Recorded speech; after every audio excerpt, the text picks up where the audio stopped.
So obviously there was a great emphasis through Prop S on safety and security. Within that process, we've updated our vestibules, but we've also added about 100 security cameras each year the last 3 or 4 years. So we are up to about 750 security cameras that cover our buildings. What we're able to monitor who's coming in and out. We're able to take a look and see where the blind spots or potential security concerns may come from, provide that overall preventative safety measure in terms of securing our buildings. That many cameras require significant technology infrastructure with data storage of all the recorded footage as well as Ethernet power to each camera. The infrastructure for technology is extremely important, not only for the management and the operation of all the Chromebooks.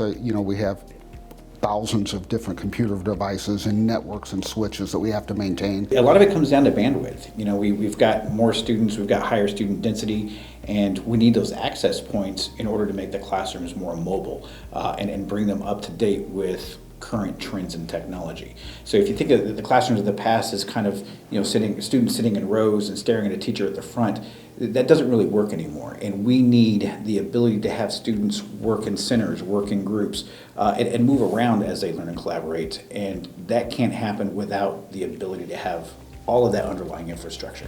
Well, we live in a digital world, and students need to have those competencies and experiences within the tools that they're going to be using at their next level after high school and beyond in their careers, and have exposure to those.